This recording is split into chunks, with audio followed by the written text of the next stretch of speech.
ශිල්පපොත YouTube channel එකට ඔබ සියලු දෙනාම ආදරයෙන් පිළිගන්නවා. 2025 මාර්තු 29 සූර්යග්‍රහණයක් සිදු වෙනවා. ඒක ලග්න 12ට ඇති කරන බලපෑම සහ ඒ පිළිබඳව හැඳින්වීමක් අද අපි ඔබතුමාගෙන් බලාපොරොත්තු වෙනවා. ශිල්පපොත නාලිකාවේ ප්‍රේක්ෂක ඔබ සැමට සතුට සහනය උදාවේ ආශිංසනය කරමින් අපි ශිල්පපොත නාලිකාවේ ඉල්ලීම පරිදි සාකච්ඡා කරමු 2025 මාර්තු 29 ඇතිවන සූර්යග්‍රහණය පිළිබඳව. මීට පෙරත් සූර්යග්‍රහණ මේ කිවසරේ එහෙම කීපයක් ඇතුණා මම සාකච්ඡා කළේ නෑ. ඒ තරම් වැදගත්ුනේ නැති නිසා. මේ වාරයේ සූර්යග්‍රහණයට අති සුවිශේෂ තත්ත්වයක් ආරෝපණය වෙනවා මෙන්න මේ ආකාරයෙන්. සෙනසුරාදා දිනයකුත් අමාවක තිතියත් ඇතිව ඕනෑම ග්‍රහණයක් ඇතුණු සූර්යග්‍රහණයක්, චන්ද්‍රග්‍රහණයක්, අර්ධ සූර්යග්‍රහණයක්, වලයාකාර සූර්යග්‍රහණයක්, අර්ධ චන්ද්‍රග්‍රහණයක්, අර්ධ මේ වලයාකාර චන්ද්‍රග්‍රහණයක් වගේ දෙයක් ඇතුණත් විවිධ බලපෑම් ඇති කරන්න ඒක සමත් වෙනවා. විශේෂයක් තියෙනවා සෙනසුරාදා දිනයකත් අමාවක තිතියකත් ඇති වෙන සූර්යග්‍රහණ පිළිබඳව පමණක් නෙවෙයි. සෙනසුරාදා දිනයක අමාවක තිතිය යෙදුණා නම් පැය 12කට වැඩි කාලයක් සෙනසුරාදා දිනය ඇතුළත සූර්යග්‍රහණයක් චන්ද්‍රග්‍රහණයක් නොතිබුණත් ලෝකයේ අඳුර වෙනවා කියලා පුලස්තේශවරයා නාරද මුනිවරයා පැහැදිලිව පෙන්වා දීලා තියෙනවා. ඒ වගේම තවත් ආකාරයක් එතන තියෙනවා සූර්යග්‍රහණයක් හෝ චන්ද්‍රග්‍රහණයක් බුසඹ සිංහ බුච්චික කුම්භ වාගේ රාශියක ඇති වෙනවා නම් එක් ස්ථිර රාශියව එතනදී තදබල බලපෑමක් ඇති කරනවා. ඒ වෙනම කතාවක්.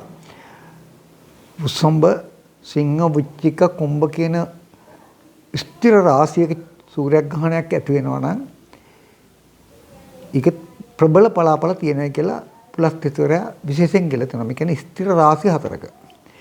එතකොට බොහෝ කාලයකට පස්සේ මට ගණන් හදලා නැහැ කොච්චර කාලයකට පස්සේ මේක වෙන්නේ කියලා මේ අවස්ථාවේ 2025 මාර්තු 29 සූර්ය වලයාකාර සූර්යග්‍රහණයේ මධ්‍ය වශයෙන් සැලකෙන්නේ හවස 4:17ට. හවස 4:17 වෙනකොට සිංහ රාශිය ඇතුලේ මේක සිද්ධ වෙන්නේ. සිංහ ලග්නයේ උදා වෙලා තිනවා, සිංහ නවාසිකත් උදා වෙලා තිනවා. ඒකට අර මා පෙරකී බුසඹ සිංහ බුච්චික කුම්භ කියන ස්ථිර රාශි හතරෙන් එකක සිද්ධ වෙනවා නම් සූර්යග්‍රහණයක් අති ප්‍රබලයි. කියන්නේ ඒකේ පලාපලයේ දෙගුණ තෙගුණ වෙනවා, තීව්‍ර වෙනවා කියලා පුලස්තිතවරයා වෙනම ශ්ලෝකයක සඳහන් කරලා තියෙනවා. මේ මෙන්න මේ රාශි හතර මේක සිද්ධ වෙනවා අති දරුණුයි කියලා. ඊට අමතරව ඊට වෙනත් තවත් දෙයක් තමයි කියලා තියෙන්නේ සෙනසුරාදා දිනයකුත් මාස අමාවක තිතියත් අමාවක තිතිය සෙනසුරාදා දිනවල අඩු වැඩි වශයෙන් දීර්ඝ වෙන්නත් පුළුවන් අඩු වෙන්නත් පුළුවන්. අඩුම තරමේ පැය 12ක් තියෙනවා නම් එදාට ඇති වෙන චන්ද්‍රග්‍රහණයක් සූර්යග්‍රහණයක් බොහොමත් බලවත් කියලා. මේ දිනේ මේ කියන දවසේ හවස පැය 12කට වැඩි කාලයක් මෙදා දවසේ සෙනසුරාදා දිනේ අමාවක තිතිය පවතිනවා. මට මතකයෙන් කියන්න බෑ මම ඒක පොඩ්ඩක් බලලා කියන්නම්. ලිත මට මතක තියාගන්න මම ඔයවාගේ දේවල්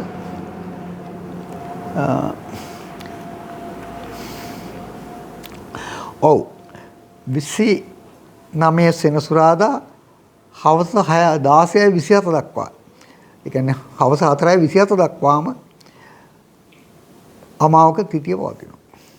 එහෙමනම් අපි උදේ 6 ඉඳලා ගත්තත් පැය 10යි විනාඩි 7ක් එතනම තියෙනවා. සෙනසුරාදා දිනේ දීර්ඝ කාලයක් අමාවක තිතියත් පවතිනවා. සිංහ ලග්නයෙන් සිංහ නවාංශකෙන් රවි මීන රාශියේ ඉඳද්දි සඳුත් මීන රාශියේ ඉඳද්දි තවත් ග්‍රහ ගොඩක් ඉඳද්දි මේ සූර්යග්‍රහණය ඇති වෙන්නේ. මධ්‍ය අවස්ථාව තමයි 4:17. මේ අවස්ථාවේ සානි මෙතන නැහැ. රවි සඳු රාහු නෙප්චුන් ග්‍රහ වැටිට ඉන්න ගමන්ම උච්ච රාශිගතව සිකුරු වක්‍රව ඉන්නවා. නීච රාශිගතව බුධ වක්‍රව ඉන්න අවස්ථාවක තමයි මේ එකම තැනක ග්‍රහයෝ 6 දෙනෙක් ඉන්න අවස්ථාවක මේ සූර්යග්‍රහණය ඇති වෙන්නේ. මේ සූර්යග්‍රහණයේ අන්තිම අවස්ථාව ඉවර වෙනකොටම සාමාන්‍යයෙන් රාත්‍රී 9:42 වෙනකොට සනිත් මෙතෙන්ට එන හැබැයි ඒකට සූර්යග්‍රහණය නැහැ. අවසන් වෙලා. මෙතනදී සුවිශේෂ පලාපල කියන්න තියෙන්නේ භූමිකම්පා. පොළොවසල වෙයි. ජල ගැලීම් වාගේ දේවල්. තද සුළං, සුළි සුළං ඇතිවීම. මුළු පෘථිවියටම ඇති වෙනවා ටික කලක් යනකම්. මේක ආරම්භ වෙන්නේ මේ අවස්ථාව වුණාට ටික කලක් යනකම් ඒ වගේ දේවල් ඇති වෙනවා. ඒ වගේම පෘථිවිය වාසය කරන අයට මනුස්සයට විශේෂයි සතා සිව්පාටත් මේක අදාළයි. මේ විද්‍යුත් භ්‍රමණික ශක්තියක් තියෙනවා මේ භාගයේ දෙයක් වෙනකොට. මිනිස්සුන්ගේ වෙනස් වීම තියෙනවා. මිනිස්සුන්ගේ සිත් සතන් වල වෙනස් වීම තියෙනවා. මේ භ්‍රමණ වේගයේ බලපෑම් පෘථිවියේ සංයුතිය වෙනස් කරනවා. ඒකම තමයි අර භූමිකම්පා වගේ දේවල්, සුළි සුළං වගේ දේවල්, තද සුළං, අඳුරු සහගත තත්ත්වයන්, අර වායුවට ජලයේ වාෂ්ප, කියන්නේ ජල වාෂ්ප වායුවත් සමග සම්මිශ්‍රණය මේ අඩු වැඩිතා වගේ ගොඩක් දේවල් තියෙනවා. මේ කතා කරන්නේ දේශගුණික පැත්තේ. ඒ වගේම පෘථිවියේ වාසය කරන සියලුම සත්ත්ව ප්‍රජාවට ගහකොළට හිටම් මේ සූර්යග්‍රහණේ කිසියම් බලපෑමක් ඇති කරනවා. ඒක ඒ ලග්න වලට සුබ අසුබ වශයෙන් බලපෑම් ඇති කරනවා. අපි සාකච්ඡා කරමු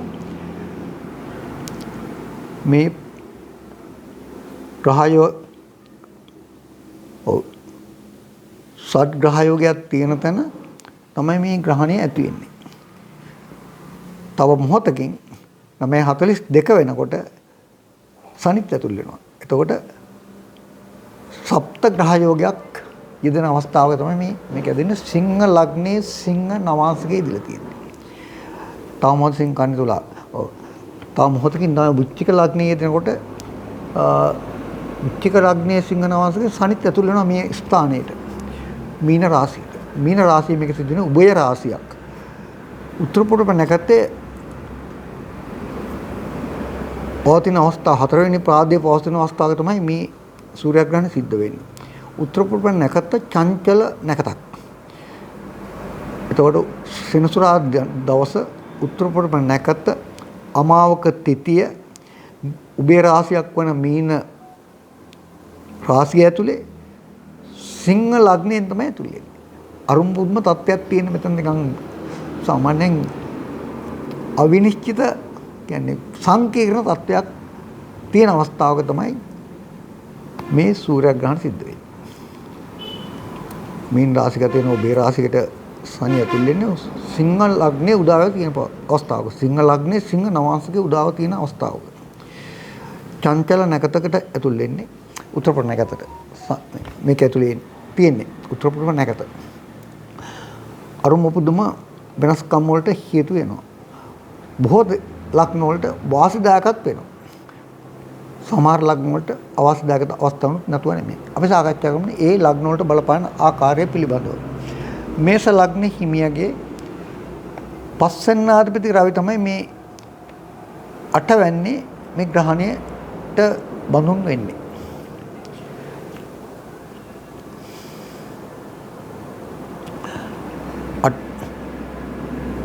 මේෂ ලග්නේ පහාධිපතිය 12 තමයි මේ ග්‍රහණය සිද්ධ වෙන්නේ. මේ ග්‍රහණය සිද්ධ වන අවස්ථාව 2 6 9 කියන භාවස්ථාන නියෝජනය වෙනවා. ධනස්ථානයේ, සත්‍රස්ථානයේ, භාග්‍යස්ථානයේ රවිගින් නියෝජනය වෙන මේ අවස්ථාව. ඒ අනුව ගත්තාම සමහර කෙනෙකුට මේක කතා කරන්න වෙන්න නම් රවිගේ මහදසා අන්තර්දසා විදසා තියෙනවා තමයි ප්‍රබල බලපෑමක් ඇති කරන්නේ. එහෙම නැත්නම් ඊතරම් මේ කේන්ද්‍රවල ඒ විදිහටම බලපාන්නේ නැහැ. ටිකක් බලපානවා. මේෂ ලග්න හිමියට පහ අධිපති රවි මේ ග්‍රහණය සිද්ධ කරන්නේ 12 වන භවස්ථානයේ. මේ අවස්ථාව ධනස්ථානයේ, සත්ත්ව ස්ථානයේ, රෝග ස්ථානයේ, භාග්‍ය ස්ථානයේ නියෝජනය කරනවා රවි. මේස ලග්නය.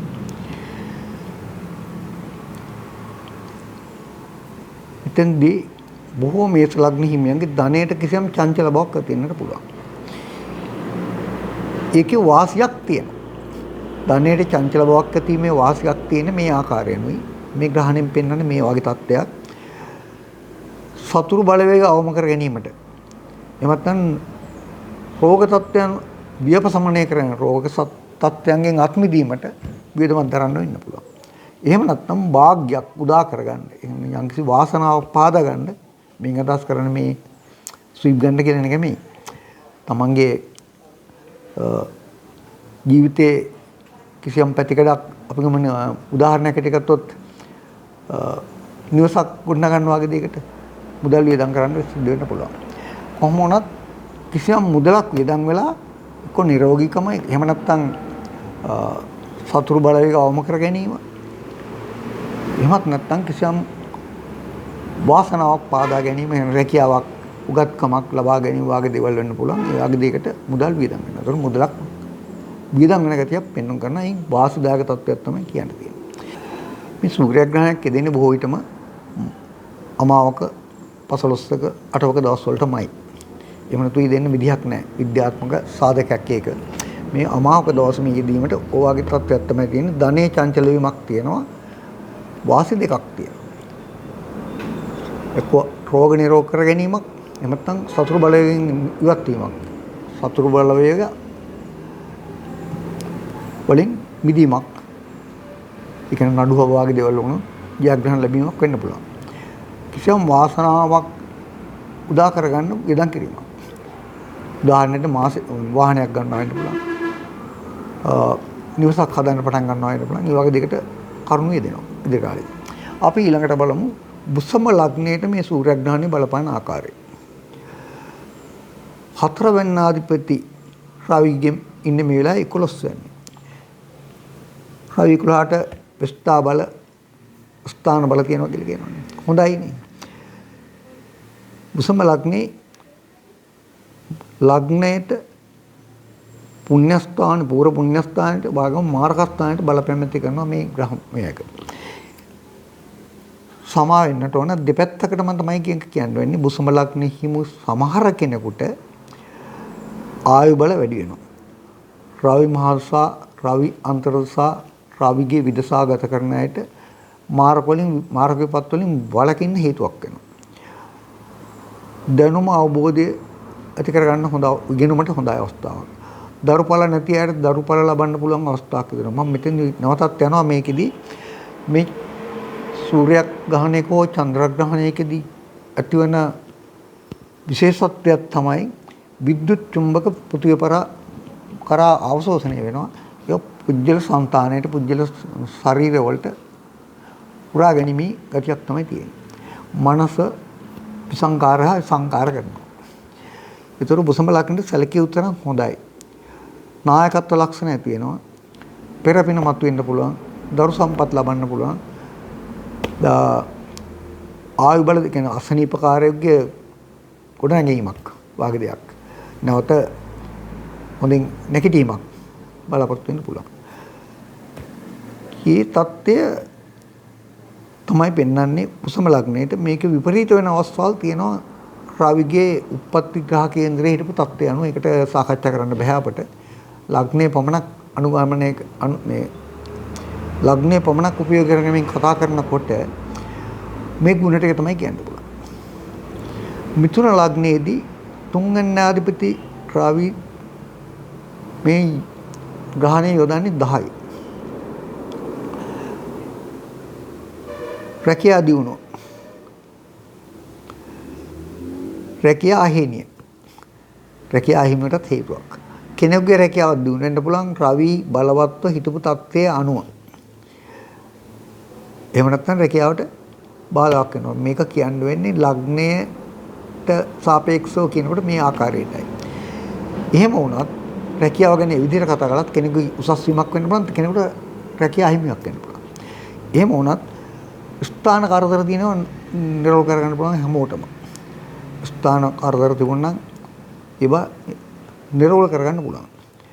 යුග දිවියේ රවි කොයි ආකාරයෙන් හිටියත් මධ්‍යස්ථ බවක් අවුල්සාගත තත්ත්වයක් තිබුණා නම් නිරෝල් කර ගැනීමක් ඊටාම සාමකාමී වෙන තරමක් චංචල බවක් ඇති කරනවා. මට සමාවෙන්න මම නැවතත් කියනවා මේ සූර්යග්‍රහණය ගැන කතා කරන්නේ ලග්නයකට පමණක් සාකච්ඡා කරනකොට ලග්නයේ පමණක් ප්‍රයෝගී කරගෙන කතා කරනකොට රවි ඉන්න තැන දැනනකොට කියන්න බෑ. ඒක දෙකම ඔයගොල්ලෝ බලාපොරොත්තු වෙනවා ඔබේ රවි ඉන්න තැන හොඳ නම් සුබවල ඊටාම ලැබෙනවා. හැබැයි ප්‍රබල සුබවල ලබන්න නම් රවි මහදසාවක්, රවි අන්තර්දසාවක්, රවි විදසාවක් යනවා. කටක ලග්නයේට දෙක ආධිපති රවි 9 මේකේ දෙන්නේ. භාග්‍ය උදාවීමක් තියෙනවා. භාග්‍ය උදාවී 11, 3, 6 කියන ස්ථාන නියෝජනය වෙනවා. මේ ග්‍රහණය සිදු වෙන අවස්ථාවේ කේන්දරයට අනුව.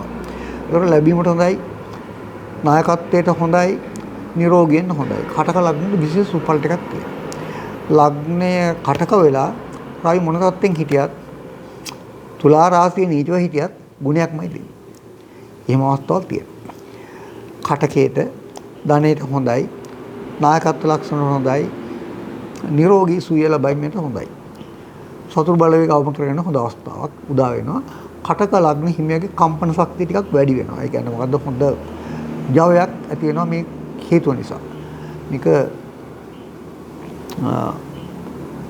පුලත් ඉස්වරයා තා හොඳින් පැහැදිලි කරන ශ්ලෝක වලින් මෙන්න මේ අවස්ථාව ඉතා සුබදායකයි කියලා. කටක ලග්නෙට මේ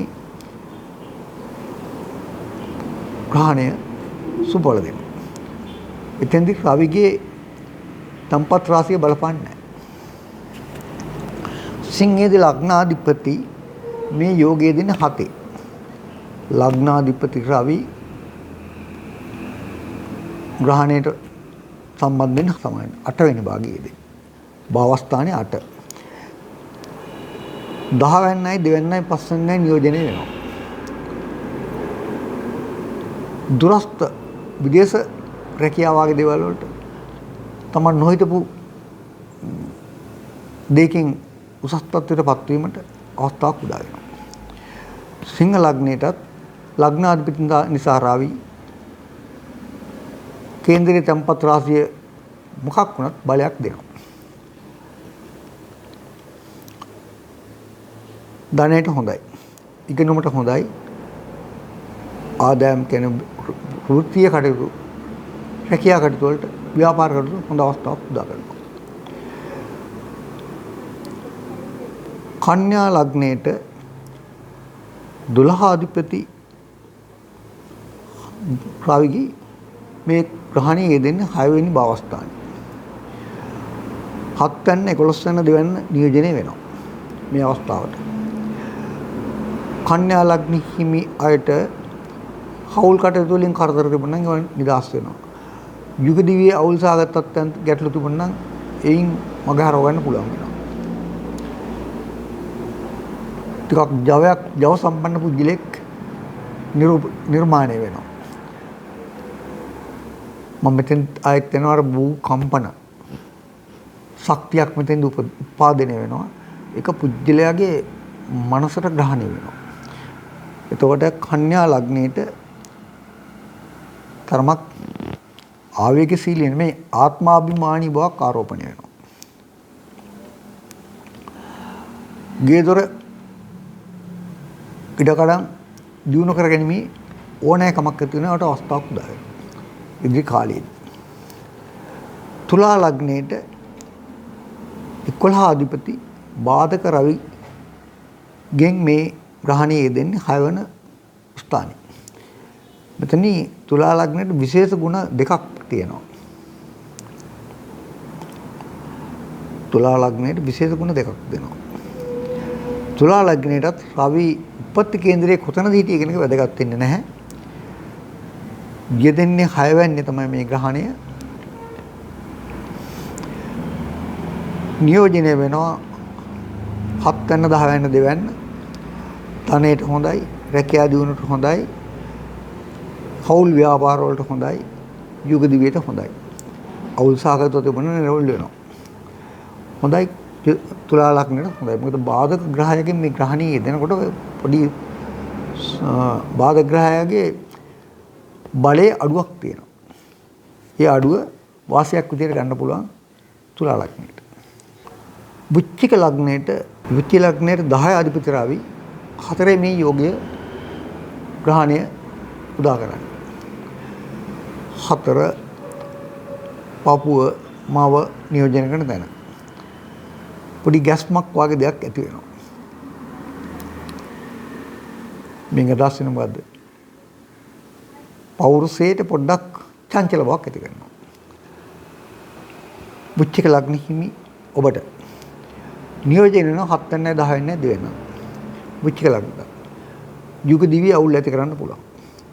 රැකියාවේ චංචල බවක් ඇති කරන්න පුළුවන්. උඩ යට යාමක් ව්‍යාපාරවල පාඩු වීමක් ඇති වෙනවා. බොහෝ දිනකට. ධනයටත් චංචල වීම පෙන්වන්න පුළුවන් අවාසිදායක තත්ත්වයක් තියෙනවා. පුජ්‍යල සිත් සතන් නිතරම චංචල ගතියෙන් වැඩි වෙනවා. බයෙන් සැකෙන් වැඩ කරනවා. ස්ථාවර බව අඩු වෙනවා. කල්පනාකාරී විය යුතුයි. රවි බලවත් හිටියොත් මේක තරමක් සුප්පල වෙන්න පුළුවන්. රවි මහාසාවක් අන්තර්සාත් තිබුණොත් විශේෂයෙන් ප්‍රේසම් විය යුතුයි. වෘශ්චික ලග්න හිමි ඔබ. වෘශ්චික ලග්න අනවශ්‍ය බලපෑමක්මයි ඇති කරන්නේ. ධනු ලග්නයේට 9 අධිපති රවි යෙදෙන්නේ 4. සඳු සම්බන්ධයි මේකට සඳු 8 අධිපතිය. මේ දෙන්නම 4 ඉන්න අවස්ථාවක මේක යෙදෙන්නේ. ධනු ලග්නෙට 6 වෙනි 10 වෙනි ලග්නේ නියෝජනය වෙනවා. ධනු ලග්නෙට සැලකිය යුතු සුබදායකයි. නිරෝගී සුවය ලබන්න පුළුවන්. හතුරු බල අවම කර ගන්න පුළුවන්. රැකියාව දියුණුවට හොඳයි. නායකත්ව ලක්ෂණ පහළ වෙනවා. ඉදිරි කාලෙදී. වෘශ්චික ලග්නයට මොනතරම් අගුණද ඒට හා සාපේක්ෂව ධනු ලග්නෙට ගුණ දෙනවා. මේ තත්ත්වය. ඔහුගේ කම්පන ශක්තිය වැඩ කරන්නේ ධනාත්මක පැත්තට. පොසිටිව් පැත්තට. වෘශ්චික ලග්නීමියගේ කම්පන ශක්තිය වැඩ කරන්නේ ඍණ පැත්තට. මේකයි තියෙන වෙනස. මේක අත්දකින්නේ කියලා මම ප්‍රේක්ෂක ඔබෙන් ඉල්ලීමක් කරනවා ඉදිරි මාස 5 6 7 ඇතුළත. වෘශ්චික ලග්න හිමියා ඊටාම් ප්‍රේසම් යුතුයි. වඩාත් කල්පනාකාරී යුතුයි. සිත සමනය කරගත යුතුයි. සමාධි කරගත යුතුයි. යමක් කරනකොට උපදෙස් ගත යුතුයි. වෘශ්චික ලග්න ප්‍රබල බලපෑමක් තියෙනවා මේ තත්ත්වයේදී. ධනු ලග්නට ප්‍රබල හොඳ පැත්තක් තියෙනවා. සියලුවතින් හොඳයි. රවි උපන් අවස්ථාවේ කොතන හිටියත් හොඳයි. රවි මහාසාන්තරසාව ගත කරනවා නම් විදසා ගත කරනවා විශේෂ සුපල් ලබන්න පුළුවන්. මකර ලග්න හිමි ඔබට 8 අධිපති රවි 3 දී මේක යොදා ගන්න. මේ ග්‍රහණයෙන් 3 වෙනි භාවස්ථානේ 5 9 12 නියෝජනය වෙනවා. ඉගෙනුමට හොඳයි. හොඳ තීන්දුව తీරන ගන්න පුළුවන් වෙනවා. වාසනාව උදා කර ගන්න පුළුවන් මාර්ග පාද ගන්නවා. තරමක් දුරට වියදම් කරන්න සිද්ධ වෙනවා. මකර ලග්නයටත් මේ කම්පන වල බලපෑම තරමක් දුරට සුබදායකයි. මකර ලග්න හිමියාගේ මේ ඉදිරි කාලේ ඉදිරි මාස 5 6ක තරම් කාලයක් ස්ථාවර බවක් තියෙන සිතුම් පැතුම් රටාවේ. වෙනන ගතිය අඩු වෙනවා. ඒකත් තව එකක්. කුම්භ ලග්නේ හිමි ඔබේ 7 අධිපතිගෙන් මේක යෙදෙන්නේ දෙවැනි භාවස්ථානයේදී 6 8 11 නියෝජනය වෙනවා. 4 8 11 නියෝජනය වෙනවා. 4 වෙනත් 8 වෙනත් 11 වෙනත් නියෝජනය වෙනවා. කුම්භ ලග්න හිමි ඔබේ වැඩිහිටියන්ට අගුණයක් දෙනවා. වැඩිහිටියන්ට අගුණ දෙනවා. අසනීප තත්ත්වෙන් හිමින්න මෝපිය වගේ ටිකක් පරිස්සම් කර ගන්නට වෙනවා. ස්ථාන කරදර ඇති කරනවා. ලැබීම තියෙනවා. ස්ථාන කරදර ඇති කරනවා ලැබීමක් තියෙනවා. එමනම් සුභ අසුභ දෙකම එකට යනවා. ස්ථාන ප්‍රශ්න විතර ගන්නත් විදන් කරන්න වෙන්න පුළුවන්. ලැබීම හැබැයි තියෙනවා. පොඩ්ඩක් ක්‍රියාත්මක වෙනවා පුජ්‍යලයා. කුම්භ ලග්න හිමියට මේ කම්පන ශක්තිය දෙනවා උනන්දුවක්. අත්දකින්නේ කියලා මම ඉල්ලනවා. මීන ලග්නයේට 6 වෙනි ආධිපති රවිගෙන් තමයි කියෙන්නේ. ලග්නයේ දෙන්නේ. 3 වෙනි 7 වෙනි 10 වෙනි නියෝජන වෙනවා. මීන ලග්නයේ හිමි ඔබට මේ කාල සීමාවේ තියෙන ප්‍රශ්න ලග්නේ රාට්ටක වගේ දේවල් තියෙන අවස්ථාවකදී මේ ග්‍රහණය සුබවල දෙනවා. වික්‍රමයේ තේජස නායකත්ව ලක්ෂණ පොඩක් පාලනවා. මීන ලග්නයට අදාළ නොවන තත්ත්වයක් හොඳක් ඇති කරනවා. මේ චංචල වීම මේ භ්‍රමණ ශක්තිය පුජ්‍යලව අවදි කරන ගතියක් තියෙනවා. යුග දිව්‍ය හවුල් ව්‍යාපාර හවුල් කටයුතු සාර්ථක කරගන්න පුළුවන් වෙනවා. රැකියා දියුණුවට හේතුවක් වෙනවා. අනිත් බාධක තියෙනවා උනත් කිසියම් ආකාරයක සුබ බලයක් මීන ලග්නෙට අනිවාර්යයෙන්ම ලැබෙනවා. විශ්ව සම්මානිත කෙල ජ්‍යොති තන්ත්‍ර වේදයට අනුගතවයි මා සාකච්ඡා කළේ. මීන ලග්නෙම ඔබ මේ ටික අත්දකින්න කියලා මම ඉල්ලීමක් කරනවා. ඔබේ උනන්දුව වැඩි වෙනවා, බයසක අඩු වෙනවා, ක්‍රියාත්මක ශක්තිය වැඩි වෙනවා, පැහැදිලිවම සුබදායක වෙනවා. අපි මෙතෙන්දි සාකච්ඡා කළේ 2025 මාර්තු 29 හවස 4:10ට මධ්‍ය වශයෙන් සැලකෙන බලය ගැන අර්ධ සූර්යග්‍රහණයේ ඒ ලග්න වලට බලපාන ආකාරය බොහෝ දුරට නිවැරදි වෙයි කියලා මම විශ්වාස කරනවා. අත්දකින්න කියලා ඉල්ලමින් ඔබ සැමට සතුට සහනේ ජයසප සතුට උදා වේවායි ආශිර්වාද කරමින් ආයුබෝවන්.